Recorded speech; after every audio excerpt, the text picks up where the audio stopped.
Здравствуйте, дорогие друзья! С вами Екатерина Яцкевич, и я рада сообщить вам, что мы начинаем новый цикл программ о здоровье и здоровом образе жизни, где самые лучшие квалифицированные специалисты будут рады оказать вам помощь и помочь в вопросах, связанных со здоровьем. Наша программа направлена на то, чтобы вы были грамотны, вовремя смогли распознать недуг и обратиться к нужному специалисту. Участвуйте в наших программах, пишите на сайт телеканала Гродно Плюс и живите на здоровье. Интересная статистика. Около 98% белорусов постоянно не досыпают. И это неудивительно. Почти 40% жителей крупных городов страдают от бессонницы, а у 15% это перешло в хроническую стадию. Храп вообще признан проблемой мирового масштаба, а у 30% это еще и предвестник очень смертельно опасного заболевания – синдрома обструктивного апноэ сна. О том, что же такое храп, что такое бессонница и о других вопросах, связанных с проблемами сна, мы сегодня поговорим с гостем нашей студии, врачом-эндокринологом, специалистом лаборатории сна профессорско-консультативного центра города Гродно, членом Российской ассоциации сомнологов Инной Дорошкевич. Здравствуйте, Инна Петровна. Добрый Спасибо, день. что вы пришли к нам. Я начну с такой шутки. Человек треть своей жизни проводит во сне, а остальное время пытается выспаться и мечтает об этом. Но на самом деле здесь есть доля правды. Все-таки, что такое гигиена сна, что включает в себя это понятие и насколько важно ее соблюдать? Под гигиеной сна прежде всего понимаем комплекс мероприятий, направленных просто-напросто на улучшение качества и структуры сна. Это те мероприятия, которые позволяют иметь хороший, полноценный сон, освежающий сон, сон, благодаря которому мы можем вести нормальную жизнедеятельность, быть активными, бодрыми и, в принципе, отлично себя чувствовать, потому что как избыток, так и недостаток сна влияют на метаболические процессы в организме, влияют на поведение человека. Поэтому это очень-очень важно иметь вот именно полноценный, качественный, хороший по структуре сон. И все-таки соблюдать гигиену сна, так как вы подробно нам сейчас рассказываете, бывает крайне сложно, особенно на неделе, потому что то надо доделать какую-то работу, то посмотреть интересный фильм, и вот эти циклы всегда смещаются. А как же нам все-таки выйти из этого состояния, и чем чревато смещение сон-бодрствования? Вообще цикл сон-бодрствования — это очень сложный механизм, но в принципе нарушать его вообще не имеет никакого смысла, потому что нарушение сна, цикл бодрствования влечет за собой те же самые проявления, как и другие соматические заболевания, которые могут возникать в результате нарушений сна. Что нужно сказать, что ложиться спать и просыпаться необходимо постоянно в одно и то же время, будь то это будни, будь то это праздничный, либо другой иной выходной день, потому что нарушение режима, как укладывание спать в постель, так и пробуждение влечет за собой серьезные последствия. Значит, если же, конечно, у человека есть установка о том, что необходимо выполнить какую-то работу, ее нужно сделать только сегодня, то, конечно же, горизонтальное положение в постели, оно не приведет никак к засыпанию, потому что мысли о работе будут постоянно циркулировать. И в литературе встречается такое название, как синдром менеджера, когда человек постоянно, когда ложится спать, вот если вспоминает о этой работе, он о ней помнит, и сон, конечно же, не наступает. Поэтому в данной ситуации необходимо встать, выполнить вот эту экстренную работу, которая пациенту необходима, и просто спокойно уснуть. Со спокойной душой. Конечно. Но я еще раз хочу подчеркнуть, что это просто-напросто исключение из правил, это ни в коем случае не должно явиться правилом. Еще одно правило, которое, возможно, вы опровергнете, потому что многие жители считают, что мы можем не досыпать в течение рабочей недели, а потом, как говорится, отоспаться за выходные.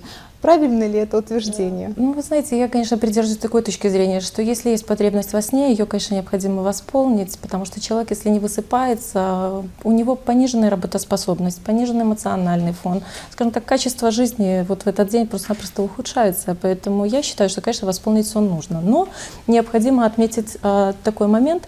Было проведено исследование, в котором участвовало две группы пациентов. Первая группа пациентов – это люди, которые спали на час-два часа дольше, чем люди, скажем так, в другой группе. При внезапном прекращении сна Пациентам давались тесты, по результатам которого оценивалась их активность, жизнедеятельность, способность быть толерантными к физическим нагрузкам.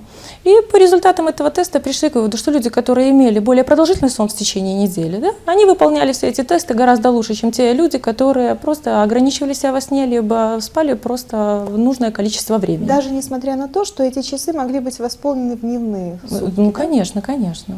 Это, конечно, очень хорошее открытие, которое можно использовать, да, всем нашим телезрителям и слушателям. А вот как настроить себя на легкое пробуждение утром? Это еще одна большая проблема, которая, я думаю, что всегда беспокоит в той или иной мере каждого человека. Биологические ритмы, присущие каждому живому существу, они присущи человеку. И ведь не случайно когда наступают сумерки, нам хочется спать, и когда светит солнце, когда происходит восход солнца, нам хочется пробуждаться. Это все объяснимо и заложено внутри нас самих. И если, конечно, мы хотим пробудиться вовремя и правильно, то, конечно, лучше пробуждаться в одно и то же время. Если есть такая возможность, как света, скажем так, терапия, использовать это в плане лечения, то включение яркого света позволит пробудиться в течение 15-20 минут очень безболезненно. То есть одновременно с будильником, чтобы включался свет. Это было бы тоже замечательно. Вот еще одна актуальная проблема – это смена часового пояса. Сейчас очень много людей действительно пользуются таким видом транспорта, как самолет, летают в страны на длительное время и на длительные расстояния. Скажите, как быстро происходит привыкание организма к другому часовому поясу, насколько это чревато какими-то последствиями? И если чревато, как из этого состояния выходить правильно?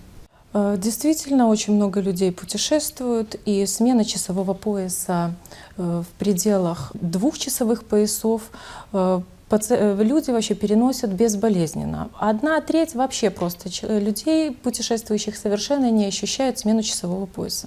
Но нужно отметить такие нюансы, как путешествие в западном направлении, либо путешествие в восточном направлении. Болезненнее всего переносится путешествие в восточном направлении, потому что там опережение времени. Грубо говоря, если вылетели на самолете в 10 часов утра, осуществили перелет в течение 3 часов и прилетели уже 20:00, и действительно уже есть сумерки. Люди, которые проживают в этой местности, они уже готовятся ко сну, а наш организм желает бодрствовать. То в такой ситуации рекомендуется принимать препараты синтетического мелатонина. Мелатонин — это гормон, который способствует как инициации, так и пролонгированию сна, то есть как наступлению сна, так и поддержанию сна в определенной дозе за час до желаемого сна. То есть за час до того, как мы хотим уснуть. То есть в качестве профилактики за неделю вообще до перелета его не стоит принимать? Некоторые авторы они рекомендуют подстраиваться под часовой пояс страны, в котором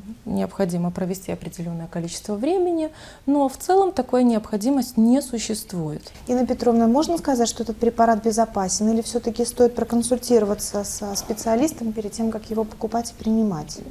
Вообще назначение без рекомендаций врача — это неправильное назначение. И прежде чем принимать любой препарат, не только мелатонин, обязательно необходима консультация специалиста.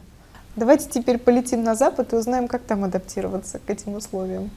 Считается, что перелеты в западном направлении легче переносятся организмом. И в плане адаптации каждый человек индивидуально приспосабливается к определенным условиям. Но здесь тоже можно дать некоторые рекомендации. Прежде всего, если перелетели на Запад, не ложиться спать сразу после перелета. В день перелета мы ложимся просто пораньше вечером спать. Это первое правило. А дальше мы с помощью ламп, гаджетов просто пролонгируем себе время дневное, да, и отходим уже ко сну совместно с людьми, которые проживают вот в месте, куда мы прилетели. То есть обманываем немножко свой организм? Конечно, конечно.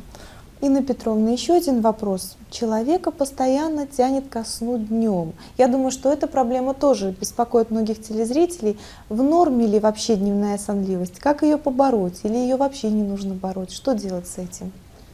Тут существует 2 подхода. Первый момент. Если ночной сон полноценный, пациент не испытывает никаких проблем с ночным сном, и вдруг возникает дневная сонливость после приема пищи, либо после обеда, она, продолжительность ее может быть от 20 минут до 40, до часа, то ничего страшного в этом нет. Доказано, что дневная сонливость способствует лучшей жизнедеятельности, лучшему фону настроения. Да? Если же дневная сонливость возникает на фоне нарушений ночного сна, да, То есть, когда человек не получает достаточное количество сна он ночью, компенсирует его просто-напросто в течение дня. И он испытывает потребность в этом сне в течение дня. И без этого никуда, потому что организм не восстанавливается за ночь, потому что ночью пациента тогда делится на бодрствование, очень частое пробуждение, частая смена фаз, стадий сна. Да, и это, конечно, способствует тому, что организм просто-напросто ночью не отдыхает, и поэтому эту потребность пациент пытается компенсировать днем.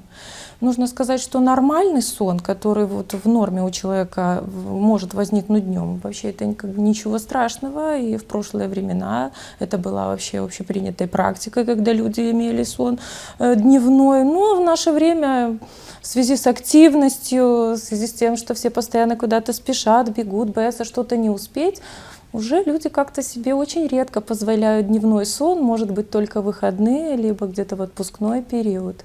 Но еще раз хочу повториться, что дневной сон при нарушенном ночном сне – это повод обратиться к специалистам.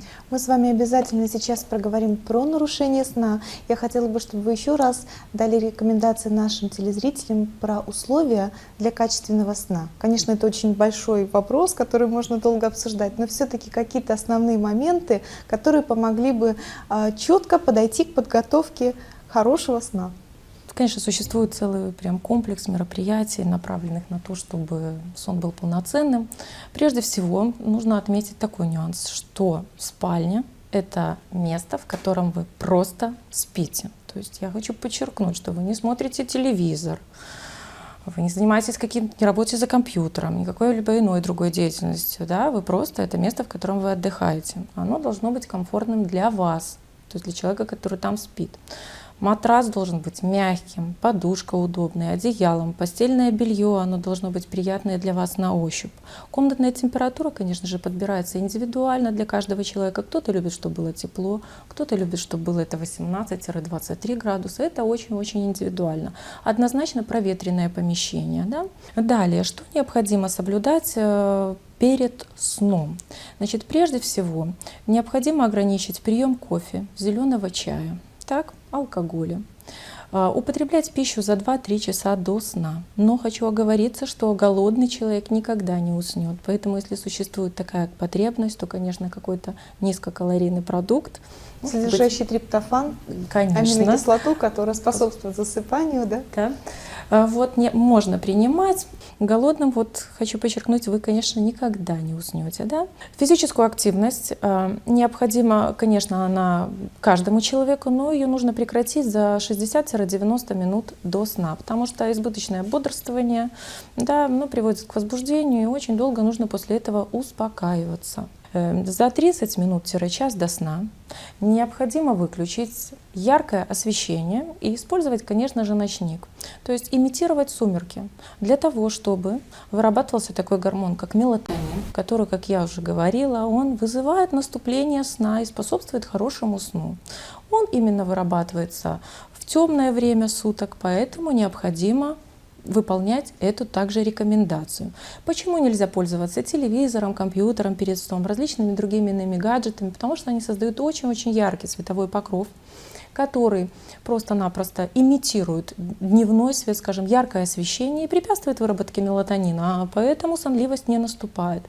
Следующий момент, на который необходимо обратить внимание, это ложиться или укладываться в кровать только лишь тогда, когда вам хочется спать. Не нужно ложиться в постель и ждать, когда же придет сон. Он может не прийти, потому что вам не хочется спать. И вы слишком на это акцентируете Конечно. внимание. И нужно обязательно идти спать тогда, когда спать хочется. Необходимо соблюдать определенные ритуалы отхода ко сну. То есть это должно быть правилом. У каждого свой. И люди уже, скажем так, повзрослее, не молодежь, у них действительно это присутствует. Кто-то читает книгу перед сном, он успокаивается. 30 минут перед сном — это всегда полезно. Просто организм должен перестроиться из состояния активного в состояние спокойное, в состояние сна. Кто-то принимает теплую ванну, кто-то релаксирует как-то по-другому. Занимайтесь тем, чем вам удобно, что вам приносит просто удовлетворение и наслаждение перед сном. Расслабляйтесь, и тогда сон у вас действительно будет прекрасным и замечательным. Спасибо, Инна Петровна, за очень ценные советы. Так как мы с вами являемся не только врачами, но и преподавателями, вы знаете, что студенты иногда на занятиях рассказывают очень много интересной информации, так что творчество им не занимать. Так что предлагаю вам и нашим телезрителям послушать рубрику, которую подготовили студенты Гродненского государственного медицинского университета, где мы расскажем вам об особенностях сна. Добрый день, дорогие телезрители! Как сказал всемирно известный психоаналитик и исследователь бессознательного Карл Густав Юнг, сны покажут тебе, где ты находишься и куда ты идешь, они откроют перед тобой твою судьбу. Всемирный день сна проводится с 2008 года в пятницу во второй половине марта. До эпохи цветного телевидения лишь 15% населения земного шара могли видеть цветные сны. Есть такое выражение: смена деятельности – это лучший отдых. Так вот, для мозга сон – это смена деятельности, но никак не расслабление. Сон на левом боку может избавить человека от изжоги, которая проявляется жжением в груди, в то время как сон на правом может только усугубить ситуацию. Криптохромы – это древние белки, которые имеются во всех растениях и животных на нашей планете. У человека эти белки обитают главным образом в глазах и на всей поверхности кожи. Они чувствительны к оттенку синего, который появляется при сумерках. Когда начинает смеркать, криптохромы передают сигнал на эпифиз, который перестает вырабатывать серотонин и начинает усиленно продуцировать мелатонин, что в свою очередь способствует лучшему засыпанию. Это программа «Живите на здоровье». Напоминаю, что у нас в гостях врач-эндокринолог, специалист лаборатории сна профессорско-консультативного центра города Гродно, член Российской ассоциации сомнологов Инна Дорошкевич. Инна Петровна, ну а сейчас, конечно, хотелось бы поговорить о проблемах и расстройствах, связанных со сном, потому что их масса, и, может быть, вы как-то их можете разделить. Действительно, заболеваний сна существует очень много. Американские, европейские ассоциации сомнологов выделяют, конечно, их в определенные группы. Прежде всего, нужно сказать, что существует одна из таких очень серьезных, распространенных групп заболеваний, как инсомния, либо по-другому, это очень привычно звучит, да, бессонница. Дальше существует следующая группа, это гиперсомния. То есть избыточная сонливость при условии, что пациент имеет нормальный ночной сон. То есть эти гиперсомнии, они проявляются возникновением сна, скажем так, в самые непредвиденные моменты для человека. Он может уснуть, сидя в парке на скамейке, он может уснуть при езде в транспорте. За рулем? Конечно, что является очень-очень опасным.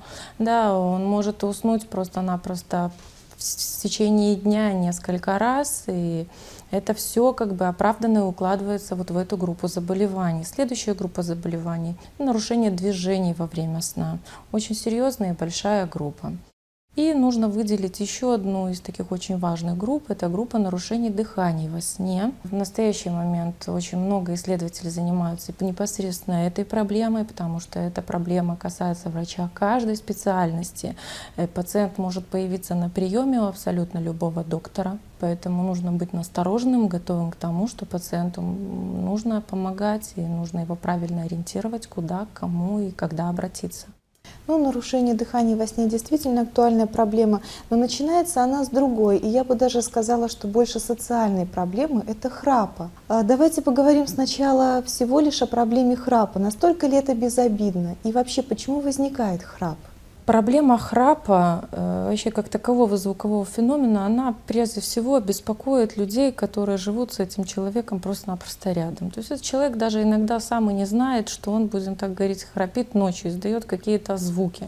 И для него проблемы, в общем-то, и нет. Для него ее вообще не существует, можно как-то так даже сказать, потому что, как правило, приходят жены, мамы, они постоянно заставляют этих людей обратиться к специалисту, чтобы обследовать ситуацию заболевания, которое складывается у этого пациента. А вследствие чего может возникать храп? Значит, в норме нужно сказать, что воздух очень спокойно проходит и свободно по дыхательным путям, и ничто не мешает. Но если существуют анатомические особенности носовой полости, глотки, посттравматические изменения, у пациентов с ожирением, с избыточной массой тела происходит отложение жира в области корня языка, ретрофарингеальной клетчатки.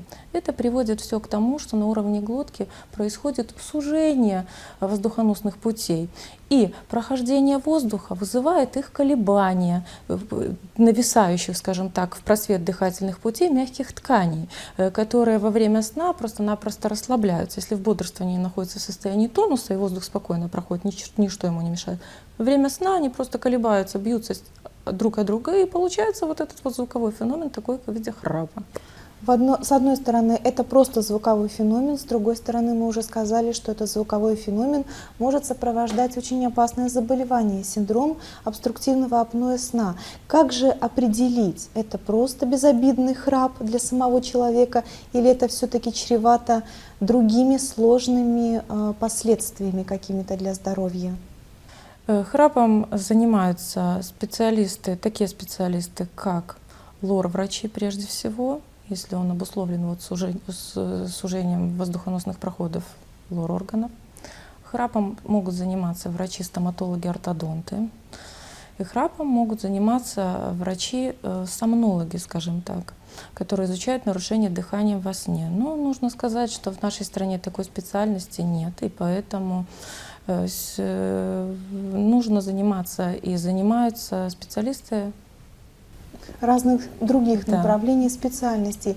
А какое исследование может помочь нам в определении вот этого заболевания? Прежде всего, пациенту необходимо выполнить консультацию лор-врача и пройти полисомнографическое исследование в условиях нашего центра. О том, что же такое полисомнография и как проводится это исследование, мы расскажем в нашем сюжете.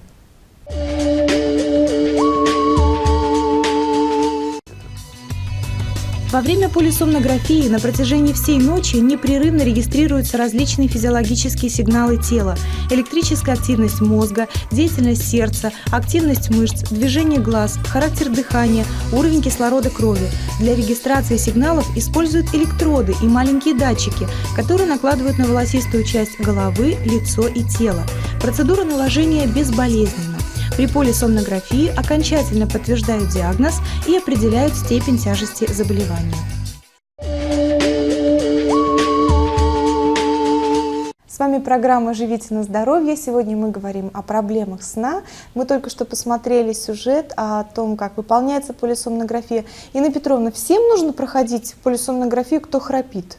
В принципе, если не было проведено предварительное исследование, то есть в качестве скринингового исследования можно использовать пульсоксиметрию, то, конечно, это исследование пройти необходимо, потому что храп, он может как сопровождать остановки дыхания во сне, так и оно может быть самостоятельным заболеванием, которое называется неосложненный храп. Хорошо, давайте перейдем тогда именно к синдрому обструктивного апноэ сна. Все-таки, если по данным этого исследования был выставлен такой диагноз, что дальше делать данному пациенту? Все зависит от степени нарушения дыхания во сне, от степени тяжести. Их существует 3, и конкретно со специалистом необходимо беседовать о приемлемом методе лечения. Но существует, скажем так, целый ряд рекомендаций для пациента. Прежде всего, это отказ от курения, потребление спиртных напитков, потому что это, конечно, усугубляет течение апноэ сна. Прежде всего. Вторым моментом является позиционное лечение. Значит, пациенту предлагается больше спать на боку, так, с возвышенным головным концом кровати, как-то, может быть, использовать большую подушку. Дальше, для того, чтобы пациент не храпел, если он спит, проживает один, к пижаме в области шеи рекомендуется пришивать теннисный мячик. То есть, если он ложится горизонтально, чтобы это ему как-то делало дискомфорт, то он просто-напросто переворачивался на бок. Второй момент. Значит, третьим моментом является гимнастические упражнения. комплекс мероприятий, который позволяет расширить просто-напросто пространство за языком. Дальше существует использование определенных КАП. Они подбираются индивидуально врачами-стоматологами, позволяют вытягивать нижнюю челюсть и язык вперед для того, чтобы сделать большим позади языка пространство. Да? Конечно, консультация лор-врача, она необходима для того, чтобы исправить нарушения, если они существуют хирургическим путем. И основным методом, который используется для лечения у пациентов с средней, тяжелой степенью апноэ сна, у некоторых пациентов с апноэ сна легкой степени, это СИПАП-терапия. Что же такое СИПАП-терапия и в чем заключается ее смысл? Под СИПАП-терапией понимают следующую методику для лечения апноэ сна. Значит, происходит нагнетание комнатного воздуха через определенный аппарат в дыхательные пути. Нужно сказать, что в нашем центре используется автоматический СИПАП-аппарат, который, скажем так, начинает работать по требованию. То есть тогда, когда у пациента происходят остановки полные апноэ, либо неполные, аппарат под определенным давлением начинает нагнетать комнатный воздух. Это, конечно, способствует нормализации сна, улучшает дыхание, улучшает структуру сна, приводит к тому, что у пациента появляется больше глубоких стадий сна, в которых вырабатывается соматотропный гормон, вырабатывается тестостерон, что очень важно для мужчин. Вырабатывается компоненты для построения наших, скажем так, внутренних органов, да, поэтому очень важно использовать СИПАП-терапию.